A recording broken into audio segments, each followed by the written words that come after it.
Hello everyone, my name is Denise and I'll be talking about the story of the Beauty and the Beast. Okay, some backstory about this, why I chose this topic. In the end of 2022, December 2022, I went to Tokyo Disneyland with my family and there was this new ride which is the Beauty and the Beast ride. It's not only a ride, it actually built a brand new castle, really beautiful lilac grey kind of bricks. I will put a picture of that, I think, on the thumbnail of this YouTube so you can take a look at it. That's beautiful.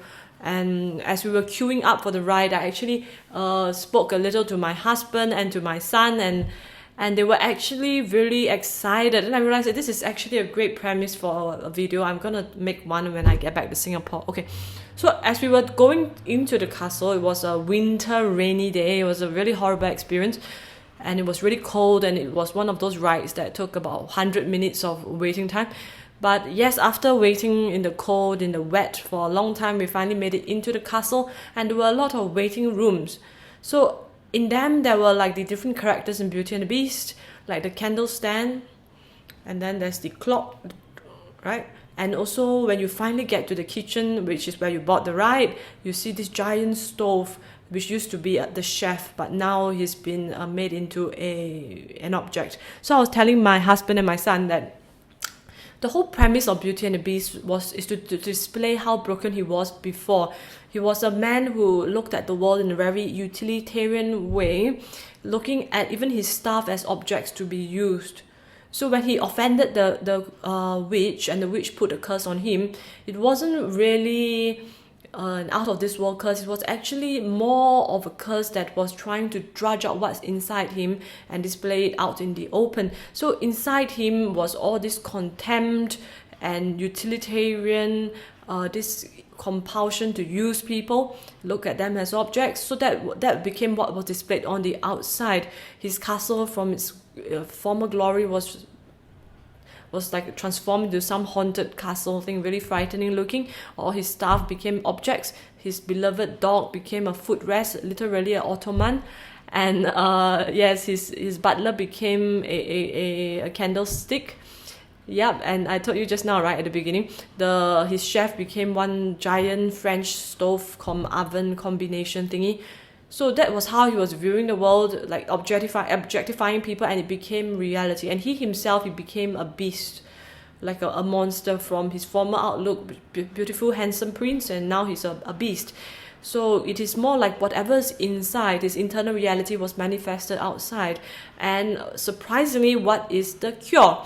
The cure is before this magical rose wilts, find a woman, fall in love with her, and love her enough such that you would even sacrifice yourself for her. And when you can do that, you will be cured.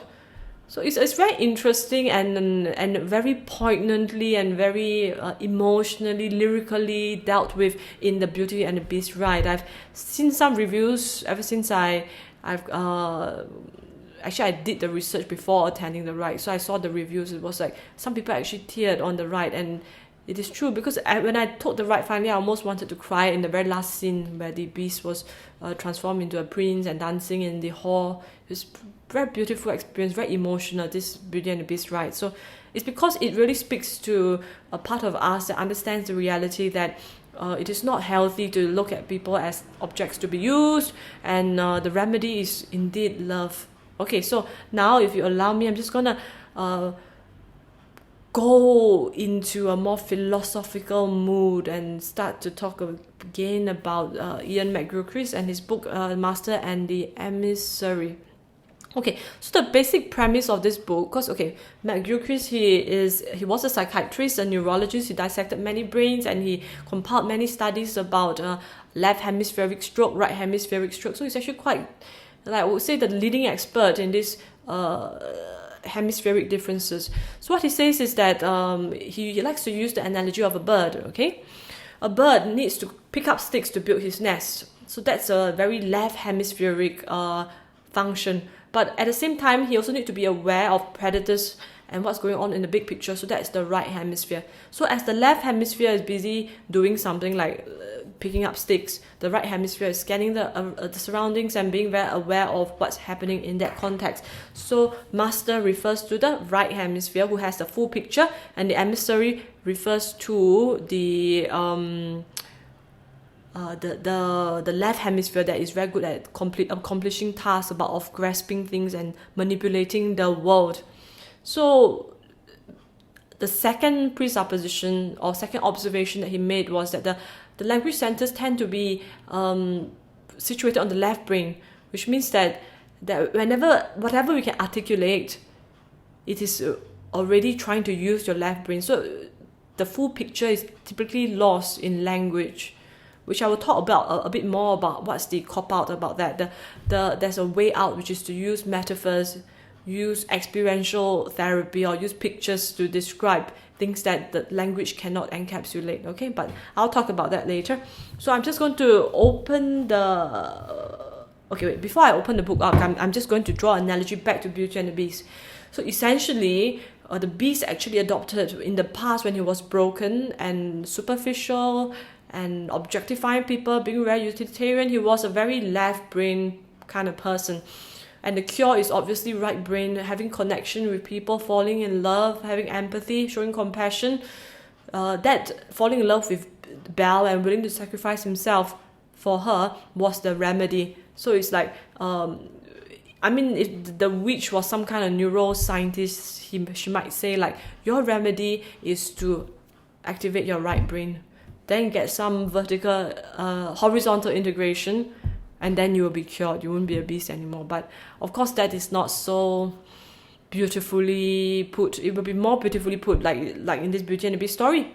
Like, if you're gonna remain in a very left brain way of like grasping the world, using people for your own benefit, then you will be a beast. The moment that you learn how to love and to sacrifice yourself, that's when you become a handsome prince. And not only you, but you also have an impact on the environment. All your stuff, even your home, your house can be transformed based on how your brain is operating. So that's beautiful in a way. Okay, so now I'm ready to open up the book.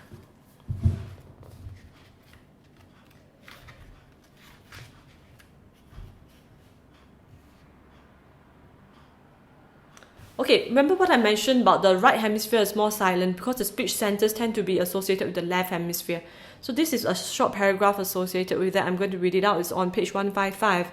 We need to allow the silent right hemisphere to speak with its understanding that is hard to put into the ordinary language of every day, since everyday language already takes us straight back to the particular way of being in the world, that of the left hemisphere, that it is trying to circumvent. Okay, so later on in the book, he will say how you could use metaphors to try to communicate what the right brain is trying to say, because the right brain typically is at the loss of words. So let's say, okay, since we are in the talking in the context of maybe counseling, psychotherapy, psychology, so let's see how that plays out in the room. If I ask someone a straightforward question, they'll give me a left brain answer immediately. But if I ask them, give me a metaphor, tell me what was it like? Also, it's like sinking into quicksand. Very slowly and surely I was dying. There was a rope on the right side and I could pull on it, but I just didn't want to take that, because if I do, then next time when I reach the land, there will be maybe 10 lions waiting for me. So that's a really great metaphorical way that the right brain is trying to talk. And then you can link it up to gain clarity again. So that was the right brain talking. Go back to the left brain. So what is it representing? What's the quicksand? What are the lions? And what is that rope on this right? And then, yeah. So that is a way of, how do I say it, horizontal integration. Asking a right brain question, then a left brain question. So all this comes from also interpersonal neurobiology, which I actually discussed briefly with this guy called Yi Qin, one of my fellow therapists in the place I work. That'll be another video. You can check that video out too. Okay, so next up, gonna keep opening this book, okay?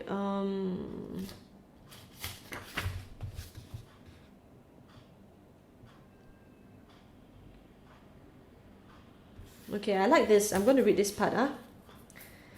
This is from 156. Like Heidegger, Wittgenstein, to emphasize the primacy of context over rules and system building of practice over theory. What one acquires here is not a technique. One learns correct judgments. There are also rules, but they do not form a system, and only experienced people can apply them right. So I'm just thinking about, let's say, the context of maybe counseling, since that is the field that I'm in. So when we first started learning, there were like basic rules that they would teach us, right? Which is a very left brain way of trying to train you as a therapist, which is, okay, when someone talks to you, don't give advice. Just paraphrase them, reflect their feelings, reflect the content of what they're saying, and then see what comes out next, and then reflect that as well. And then just keep doing that. That is what a counselor does.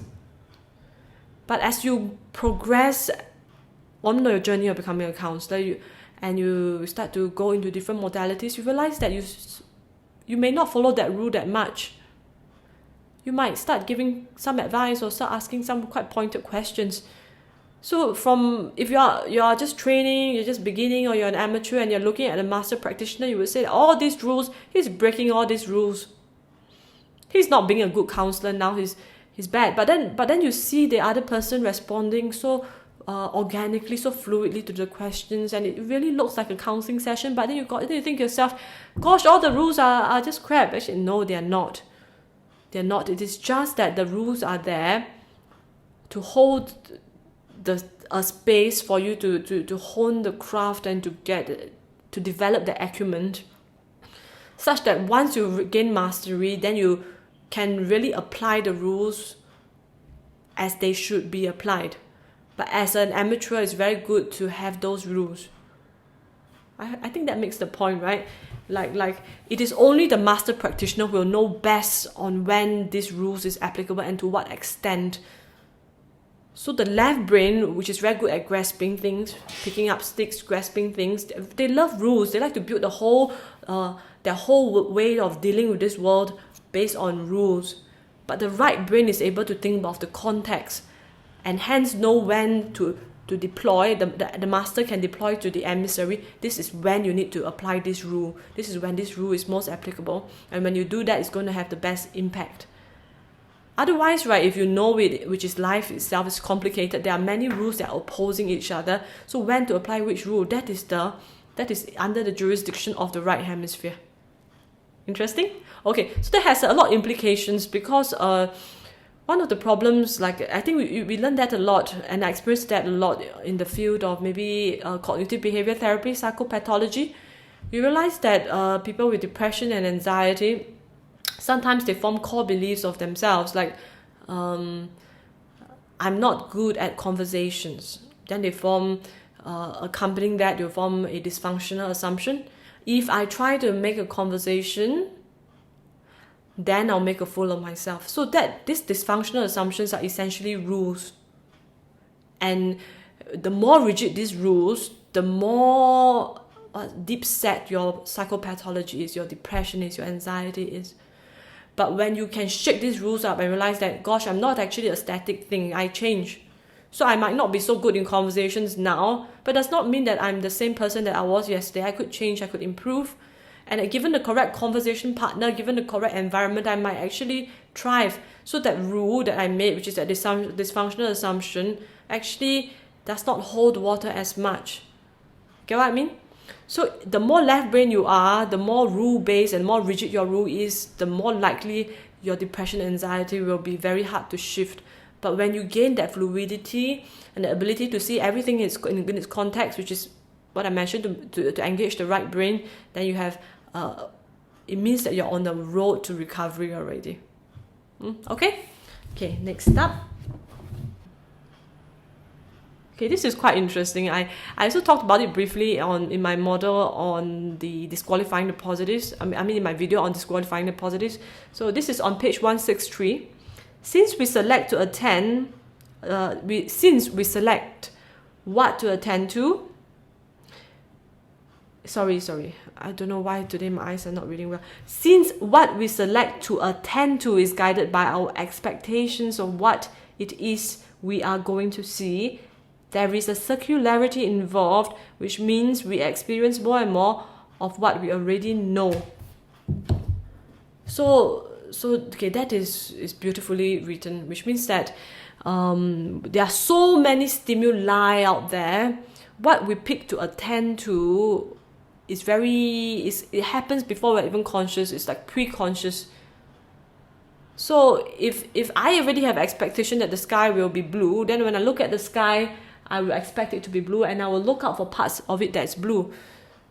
So you get what I mean? So that applies also. Let's say if I have a very negative outlook of this world and of human beings in general, like I think all service staff are rude, then I'll be looking out for rude behaviors, which I will usually find because I'm attending to that. Then when I'm going for lunch or for dinner at a restaurant or trying to buy a pair of new shoes, I might then tune in to those rude behaviors. So I will find more of what I'm looking for, which is another reason why sometimes people get locked into depression, because they have this very firmly set core beliefs, and they just keep on looking out for evidence to justify that, which is not healthy. So it's good to sometimes shake things up a bit. So which is what I noticed, if you go on a holiday, there's a break of routine for a while, when you come back, things are shaken up. Like I was attending Sunday Mass, but after I went for holiday, which is really bizarrely short 5-day 6-day holiday to Tokyo, when I came back, attended Mass, it was like a brand new experience. Although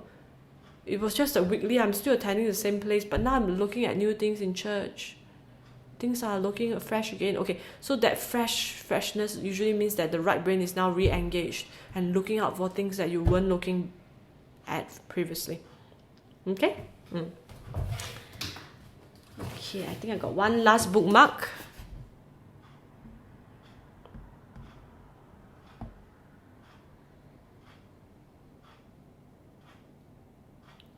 Okay, I just put a bookmark here.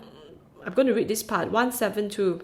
In fact, one of the things that would most surely invalidate them would be a tendency for them to become just that, a set of rules or procedures. Do this and you will be a saint. So this is a small chapter regarding archetypes. Okay. Which brings back to the original thing that I was talking about, the dysfunctional assumptions, about rules on how to operate in life. If it's set in stone and it is not understood in its right context, it becomes very limiting. And it's also not accurate. It's like, okay, I tell you, you want to be a saint, what you need to do is sell all your belongings and donate all your money to charity. Then come to church every single day and attend Mass. And every Friday, a volunteer at the soup kitchen. If you do that, at the end of your life, you will become a saint. So, okay, that sort of makes sense. But what if you just go to Mass every day, but you're just not listening? Then every Friday, as you're serving in the soup kitchen, you're grumpy and you're irritating everybody and you're very rude to the poor people who come to have the soup. Does that make you a saint, although you really partake in those steps? The answer is no. It does not. It just makes you quite an annoying person. So it's the same thing as the first analogy. I mean, the first story that I gave about a novice practitioner of counseling versus a master at work. It's the ability to understand when the rules are applicable and when they are not. And hence the rules make sense most when you are at the highest mastery level, because you know when are the exceptions and when it's applicable. So it's the same thing. Your left and right brain has to be in control at all time, has to be engaged. Right brain always scanning and knowing exactly what the whole context, what's going on, and then when are those rules applicable on the left brain for grasping and manipulating this world. Okay, I hope you enjoyed this video on Beauty and the Beast and looking at the world in a right brain versus a left brain way. I hope that you found it helpful, and if you did, kindly press like, share and subscribe. Thank you so much, and God bless.